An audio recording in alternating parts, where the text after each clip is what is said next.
పేరొచ్చే పనులకు కేటీఆర్, తిట్లొచ్చే వాటికి హరీష్. అధికారంలో ఉన్నన్ని రోజులు అన్నిట్లా కేటీఆర్ హవా, పాలన మారిపోగానే ముందటికి హరీష్. అసెంబ్లీ సెషన్ లో కార్నర్ అయిన బావా, ప్రేక్షక పాత్రలో బావమార్ది. నెగటివ్ విషయాల్లో కావాలని హరీష్ ను ముందుకు నెడుతున్నారని టాక్ నడుస్తుంది. మంచి జరిగితే నేనే చేసిన అంటాడు, చెడు జరిగితే ఆయన చేసిన అంటాడట. అటువంటి పరిస్థితి వస్తుంది హరీష్ రావు అంటూ ఒక కథనం వేసింది. జిహెచ్ఎంసీ ఎలక్షన్ల నుంచి స్టార్ట్ చేసింది. ఇది 150 కంటే 100 సీట్లు మా కేటీఆర్ గెలిపిస్తాడంటే బొక్క బోర్ల పట్టడం.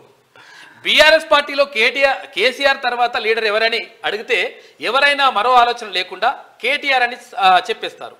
బీఆర్ఎస్ హయాంలో సీఎం చైర్లో కూర్చోలేదు కానీ అన్ని డిపార్ట్మెంట్లను ఆయనే ఓ సీఎం లెక్క హ్యాండిల్ చేస్తారన్న వాదనలు ఉన్నాయి. అయితే కానీ ఇప్పుడు అధికారం పోయేసరికి కేటీఆర్ను సైలెంట్ చేసి హరీష్ను ముందుకు తోసేశారన్న చర్చ జరుగుతుంది.